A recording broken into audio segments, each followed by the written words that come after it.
ಆ ತಾಯಿ ಹೆಸರಿನ ಮೂಲಕ ನಾವು ಸಮಾಜದಲ್ಲಿ ಏನಾದರೂ ಒಂದು ಕೊಡುಗೆ ಸಲ್ಲಿಸ್ತಕ್ಕಂಥ ಕೆಲಸ ಮಾಡಬೇಕನ್ನೋ ಉದ್ದೇಶಕ್ಕೆ ನಾವು ನಮ್ಮ ಸ್ನೇಹಿತರ ಜೊತೆಗೆ, ನಮ್ಮೆಲ್ಲ ಬಂಧುಗಳ ಜೊತೆಗೆ, ಎಲ್ಲ ನಮ್ಮ ಕುಟುಂಬ ಆ ಮೂಲಕ ನಮ್ಮ ಕೈಲಾದ ಮಷ್ಟಿಗೆ ನಾವು ದುಡ್ದಿರ್ತಕ್ಕಂಥ ಹಣದೊಳಗೆ ತಮ್ಮ ಬದುಕನ್ನೇ ಸವಿಸ್ತಕ್ಕಂಥ ತಾಯಂದಿರು ಭಾಳಷ್ಟು ಜನ ಇದ್ದಾರೆ. ಪ್ರತಿಯೊಬ್ಬ ತಾಯಿನೂ ಗ್ರೇಟೇ, ಅವ್ರ ಮಹತ್ವನೇ ದೊಡ್ಡದು. ಅದರೊಳಗೇ ಇನ್ನೂ ಅದರಲ್ಲೇ ಇದು ಭಾಳ ವಿಶೇಷ ಅನ್ನೋಂಥವ್ರನ್ನ ನಾವು ಗುರುತಿಸಿ ಅವ್ರಿಗೆ ಗೌರವಿಸುವಂಥ ಕೆಲಸ ಮಾಡ್ಬೇಕನ್ನೋ ಉದ್ದೇಶ ಇಟ್ಕೊಂಡೆ ನಾವು ಸಾಧಕ ತ್ಯಾಗಮಯಿ ತಾಯಂದಿರು ಅಂತ ಒಂದು ಗೌರವ ಸನ್ಮಾನ ಅಂತ ಮಾಡಬೇಕಂತ ಅಂದ್ಕೊಂಡಿದ್ದೀವಿ. ಪೂಜ್ಯರಿಂದ ಉಪಯುಕ್ತವಾಗಿ ಉದ್ಘಾಟನೆಗೊಳ್ಳಲಾಗಿದೆ.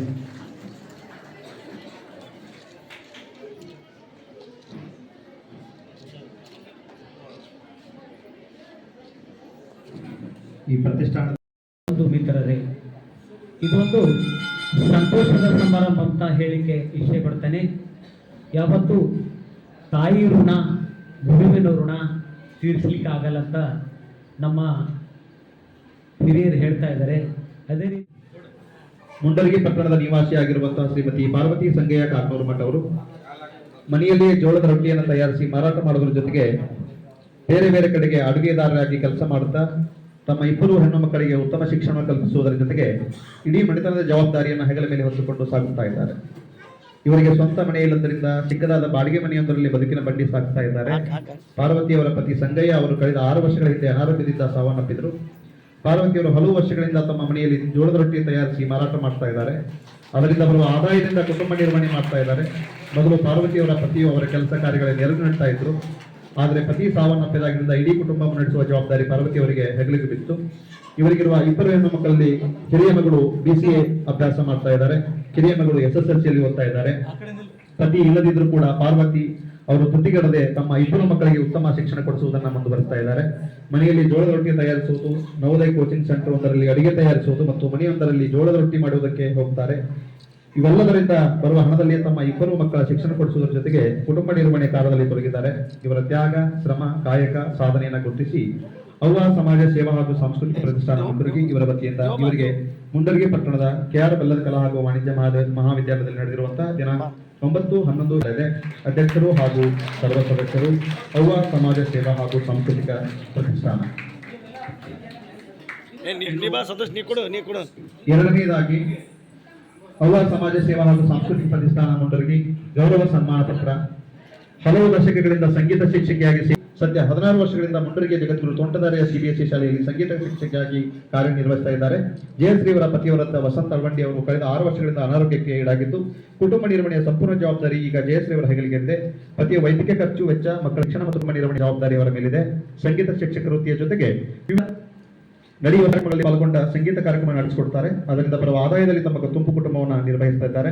ಜಯಶ್ರೀ ಅವರ ಮನೆಗೆ ಉತ್ತಮ ಗೃಹಿಣಿಯಾಗಿ, ಪತಿಗೆ ತಕ್ಕ ಸತಿಯಾಗಿ ಇಂದಿನ ಸಮಾರಂಭದ ಮುಖ್ಯ ಯಾವತ್ತು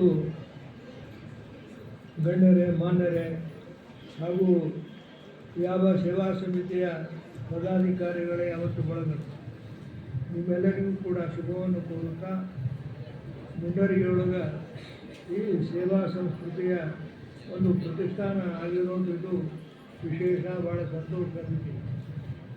ಸನ್ಮಾನ್ಯ ಸಭಾಪತಿಗಳಾಗಿರ್ತಕ್ಕಂಥ ಬಸವರಾಜ ಹೊರಟ್ಟಿಯವರು ಅವ್ವ ಸೇವಾ ಟ್ರಸ್ಟನ್ನು ನಿರ್ಮಿಸಿ ಭಾಳ ವರ್ಷಗಳಿಂದ ಕಾರ್ಯಗಳನ್ನು ಮಾಡ್ತಾ ಬಂದಿದ್ದಾರೆ. ಮುಂಡರಗಿ ಶ್ರೀಮಠಕ್ಕೂ ಕೂಡ ಅವರು ಒಂದು ದತ್ತಿಯನ್ನು ಕೊಡುವ ಮೂಲಕವಾಗಿ ಪ್ರತಿ ವರ್ಷ ಒಂದು ಕಾರ್ಯಕ್ರಮವನ್ನು ನೆರವೇರಿಸ್ತಾ ಬದಲಾಗ್ತದೆ. ಈ ರೀತಿಯಲ್ಲಿ ತಾಯಿ ಅಲ್ಲವೇ ನಮ್ಮನ್ನು ಹಡೆದವಳು, ಹಡೆದು ಜೋಕೆ ಮಾಡಿದವಳು, ತಾಯಿಯಲ್ಲವೇ ನಮ್ಮ ತಾಯಿಯಲ್ಲವೇ. ವೀರನಿರಲಿ ಶೂರನಿರಲಿ, ಸಾಧು ಇರಲಿ ಸಂತನಿರಲಿ, ವೀರನಿರಲಿ ಶೂರನಿರಲಿ, ಸಾಧು ಇರಲಿ ಸಂತನಿರಲಿ. ಹಾಲುಣಿಸಿ ಬೆಳೆಸಿದವಳು, ಹಾಲುಣಿಸಿ ಬೆಳೆಸಿದವಳು, ತಾಯಿಯಲ್ಲವೇ ನಮ್ಮ ತಾಯಿಯಲ್ಲವೇ. ನಮ್ಮನ್ನು ಹಡೆದವಳು, ಹಡೆದು ಜೋಕೆ ಮಾಡಿದವಳು, ತಾಯಿಯಲ್ಲವೇ ನಮ್ಮ ತಾಯಿಯಲ್ಲವೇ. ನವಮಾಸ ಗರ್ಭದಿ ಹೊತ್ತು ನಾನಾ ಕಷ್ಟಗಳ ಪಟ್ಟು ನವ ಮಾಸ ಗರ್ಭದಿ ಹೊತ್ತು ನಾನಾ ಕಷ್ಟಗಳ ಪಟ್ಟು ಅಹೋರಾತ್ರಿ ಹಾಡಿದವಳು. ಚರ್ಚೆ ಮಾಡಿದ್ರೆ ಅವ್ರು ಕರೆಕ್ಟಾಗಿ ಮಾರ್ಗದರ್ಶನ ಕೊಡ್ತಾರೆ, ಏನು ಓದಬೇಕು ಏನಿಲ್ಲ, ಹೆಂಗೆ ಪ್ರಿಪೇರ್ ಮಾಡಬೇಕು ಅಂತೇಳಿ. ಇವೆಲ್ಲ ನಾನು ಹೇಳಿದ್ನಲ್ಲ ನಿಮಗೆ ನಿನ್ನೆ ಜಸ್ಟ್ ನಾನು ಬರಬೇಕಾದ್ರೆ ಯೋಚನೆ ಮಾಡ್ತಾ ಇದ್ದೆ ಗಾಡಿಯಲ್ಲಿ ಕುಂತಾಗೂ, ಯಾಕೆ ನಾವು ಸಕ್ಸಸ್ ರೇಟ್ ಕಡಿಮೆ ಆಗಿದೆ ನಮ್ಮಲ್ಲಿ. So why don't you put more efforts in these subjects. ಯಾಕೆ ನಾವು mathematics, mental ability, computer science ಈ ವಿಷಯಗಳು ಬಂದಾಗ